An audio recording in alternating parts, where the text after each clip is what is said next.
Wind 30 at 16, runway 31 left, clear to land. It's not just the ancient architecture that wows tourists. Beijing is also home to some of the world's most innovative modern buildings. You will be intrigued by Beijing's ability to reinvent itself. Spending time in Beijing is like being on a never-ending quest of discovery, where jaw-dropping structures appear out of nowhere, old buildings are turned into hip hangouts, and new venues open all the time. However, some things never change in Beijing, which is equally fascinating. The food is dependably excellent, and the parks and temples remain tranquil havens. Above all, you'll appreciate being surrounded by physical reminders of China's incredible, dramatic history, whether it's the Forbidden City or the Great Wall. What to do in Beijing for 24 to 48 hours? The Great Wall of China. China's greatest engineering feat and must-see sight, wriggles erratically from its scattered Manchurian vestiges in Liaoning province, to wine-scoured ruins in the Gobi Desert, and faint traces in the merciless sands of Xinjiang. The Forbidden City. Surrounded by a 52 meters wide moat in the center of Beijing, is China's largest and best-preserved collection of historic buildings, as well as the world's largest palace complex. Temple of Heaven Park. The 267-hectare Temple of Heaven Park is a serene oasis of tranquility and systematic Confucian design among one of China's busiest urban settings. The Summer Palace was the playground for emperors, fleeing the oppressive summer torpor of the old imperial metropolis, and it was as much a must-see in Beijing as the Great Wall, or the Forbidden City. The palace offers a bucolic escape into the landscapes of classic Chinese painting, with its massive lake and high views. 798 Art District. The 798 Art District, also known as Dashanzi, is Beijing's primary concentration of contemporary art galleries. It is a vast tract of derelict industries erected by the East Germans. The Lama Temple. This magnificent temple is a gleaming jewel in the Buddhist firmament of Beijing.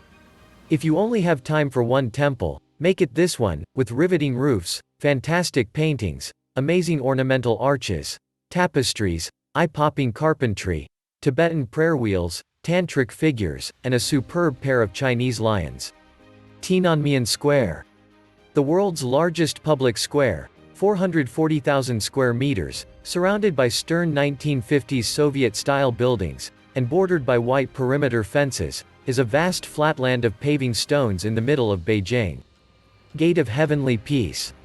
The double-eaved Gate of Heavenly Peace, north of Tiananmen, is a significant national emblem, with a huge framed image of Mao Zedong, and guarded by two pairs of Ming stone lions.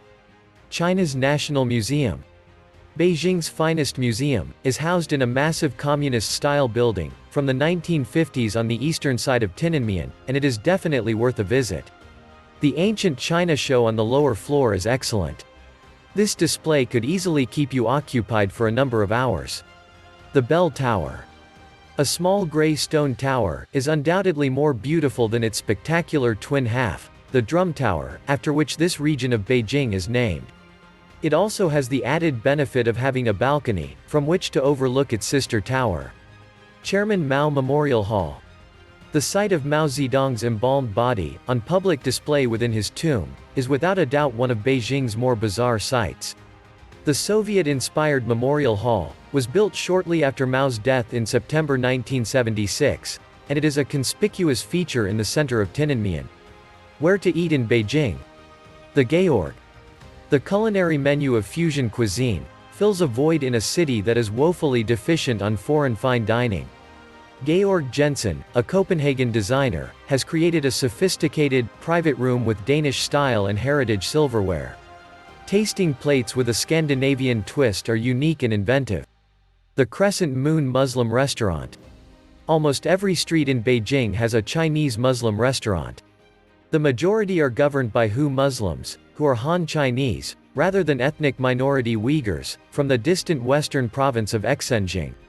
Crescent Moon is the real deal. Owned and operated by Uyghurs, it attracts a large number of Beijing-based Uyghurs, and Central Asians, as well as a large number of Western expats. The Lost Heaven. The Beijing branch of the renowned Shangyi restaurant specializes in Innan provincial folk cuisine. While the spices have been reduced, the flavors remain subtle and light, transporting you to China's warm southwest.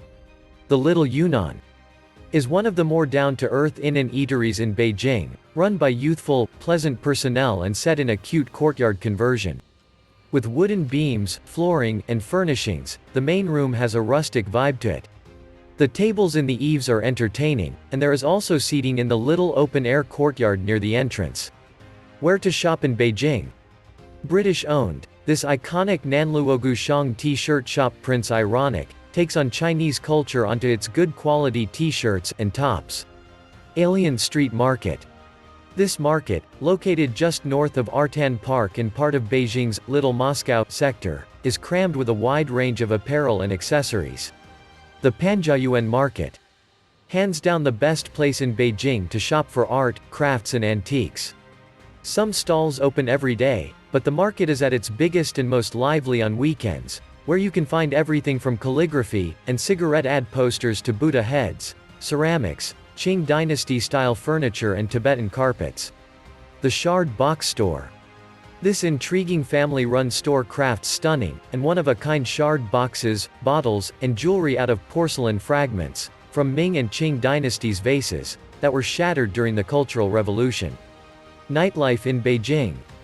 The Great Leap Brewing. This delightfully modest courtyard pub, established by American beer lover Carl Setzer, is nestled in a difficult-to-find, but gorgeously rebuilt, 100-year-old Qing dynasty courtyard, and serves up a superb assortment of unique ales, brewed mostly from locally sourced ingredients. The N Beer Pub is an all-Chinese operation that produces some of Beijing's greatest beers in a scene dominated by North American expats. The Jing A Brewing. Jing A has been brewing at Big Smoke in Beijing for some years, but it has recently launched its own taproom. Set in the posh red brick 1949 precinct, the bar has established a reputation for producing some of Beijing's greatest and most experimental beers, with a fantastic assortment of ales, made with local ingredients. The Modernista. Bohemian Modernista is a beautiful bar, cafe, and live arts venue that makes the most of its area. Its front area, designed by a Barcelona expat, is styled after an old-school Spanish tapas bar, complete with polished wooden furnishings, bar chairs, and black and white checkered tiles. Its neighboring structure is an atmospheric room that holds cabaret events, live jazz, and hugely popular swing and salsa dance courses. The Tiki Bungalow. From the palm leaves and exotica soundtrack, to the carved totem poles and Polynesian trinkets, this is the ideal tiki bar down to the smallest detail. Of course, it's all about the drinks, and Tiki Bungalow delivers some of the finest and most lavish rum-based cocktails you'll ever taste. All of these are inspired by historic tiki recipes, from the 1930s to the 1960s. Spas in Beijing.